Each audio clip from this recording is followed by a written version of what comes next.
ഇവിടെ നമ്മൾ വരുന്ന വഴിയിലൊക്കെ ഈ നീളത്തിലുള്ള ചുള്ളിക്കമ്പ് ഒരുപാട് കാണുന്നുണ്ട്. എന്തിനാണ് ഇതിങ്ങനെ കൃഷി ചെയ്യുന്നതെന്ന് അറിയില്ല, എന്താണെന്ന് അറിയില്ല. നമുക്കൊന്ന് പോയി നോക്കാം. ये क्या है?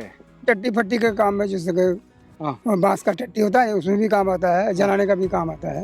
വീട് കെട്ടാൻ ഈ ചുമരിന്റെ സൈഡിൽ വെച്ച് കെട്ടുമല്ലോ, അതിനു വേണ്ടിയിട്ടും കത്തിക്കാനുമാണ് ഈ സാധനം ഉപയോഗിക്കുന്നത്. क्या नाम?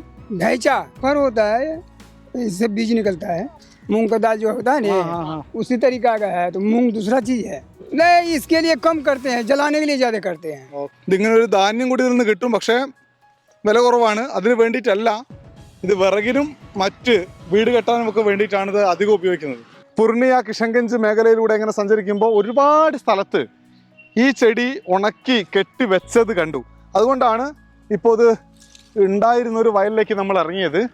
ഇതിൻ്റെ ഒരു ഗുണം എന്താണെന്ന് പറഞ്ഞാൽ രണ്ട് ഗുണമാണ് പ്രധാനമായിട്ട്. വീടുണ്ടാക്കുമ്പോൾ ഇതിങ്ങനെ വെച്ച് ഇതിനിടയിൽ ചില പനയോലകളും വെച്ച് കെട്ടിക്കഴിഞ്ഞാൽ ഒരു സുരക്ഷിതത്വം ഉണ്ടാവും ചുവരിന് പകരം.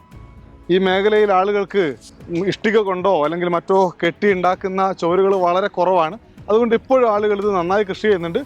ഈ വീടിൻ്റെ ചുവരുകൾക്ക് പകരം മാത്രമല്ല, അവർ കത്തിക്കാനും കൂടി ഇത് ഉപയോഗിക്കുന്നുണ്ട്. അതുകൊണ്ട് കൃഷി ചെയ്താൽ നല്ല ലാഭമുണ്ട് കർഷകർക്ക്. ഈ മേഖലയിൽ വ്യാപകമായി കൃഷി ചെയ്യുന്നുമുണ്ട്. ശാസൻ मिला जुला के ठीक है, उतना भी बढ़िया नहीं है तो उतना भी घटिया नहीं है. हमारा आसपास में वैसा फैक्ट्री वैक्ट्री कुछ नहीं है, सबको बाहर जाना पड़ता है. टोटल आदमी को बाहर जाना पड़ता है.